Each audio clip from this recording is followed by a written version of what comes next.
Every Wednesday, it's Rapid Fire Wednesday with Andy Gresh talking Patriots and Broncos. Okay, well documented. Tom Brady 2-7 all time in the Mile High City. Is that statistic in his head? No, I don't think so at all. It's relative to the football team he walks in with each and every year. So, no, I think it motivates him, but I don't think it's in his head to where it's going to cause him to throw one the other way.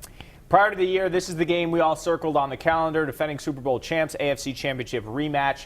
They've struggled a little bit of late, lost to Tennessee last week. Does this matchup still have the panache that it had early in the year? No, it doesn't.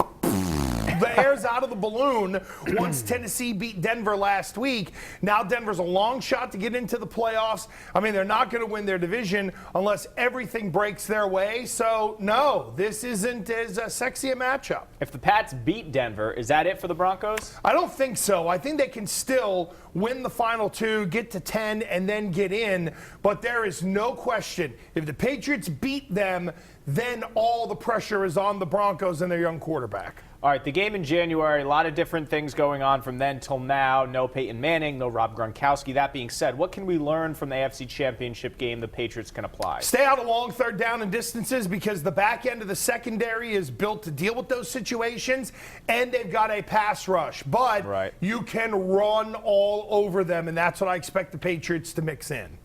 Fill in the blank. The Patriots should feel blank about quarterback Trevor Siemian. They should feel confident that he's going to stink. That's how they should feel about Trevor Siemian. And they're going to try to move him around in the pocket, and there's nothing worse than a young quarterback trying to make throws off balance. Today, Tom Brady compared Von Miller to Lawrence Taylor, probably Bill Belichick's favorite player ever. What does that tell you about the kind of respect he has for Miller? Well, it goes to show that regardless of the guy across from him, he really isn't a single block type guy. You've got to run backs at him. You've got to chip him with tight ends. You've got to slide some help, whether it's the center or an uncovered guard. He arguably is the best individual one-on-one pass rusher in the league. Back to Monday, big win over the Ravens. We haven't discussed that. Coming off the 3 wins over some subpar teams, how big of a statement was that for the Pats? I think it was big, in part because the mistakes that were made are not going to be recurring mistakes. Right. You're not expecting a punt returner and a kick returner to, do what they did. Now, let's remember, the colder the temperature, with the way the footballs are prepared, those things are going to be slippery. So everybody has got to make the adjustment. But they should feel really good coming out of Monday night because I think, again, and I say it a lot, but if they needed to score 40, they could have scored 40 if they needed it to win.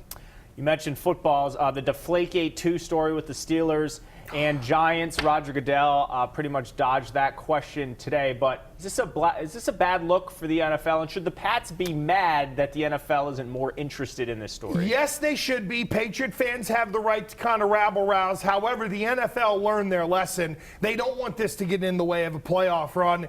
And then there's the question as to whether the Giants put the pin in the football and the measurements. Look, rules were broken. If the NFL is about integrity, they should have found something, but that's the problem, Yianni. They're not. So is we followed proper protocol, is that a justifiable excuse for you? No, what they're doing is, what they're saying is a formal complaint wasn't filed. That's really their way that they're getting around this.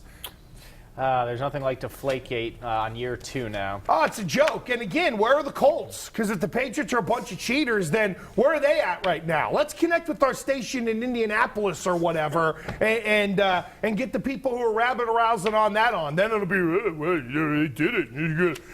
How about this? The Colts stink, and they get their tails kicked because they can't stand up and fight the Patriots man-to-man. Last question in light of Mr. Thick passing away there. Who was your favorite TV dad? Ooh, Peter Griffin. I like that one. You got an impersonation of him? When are you going to wrap this up so I can go home and have a beer? It's pretty good. All right, Gresh, good stuff. We'll see you tomorrow night. Much more from the Sports Wrap coming up after this.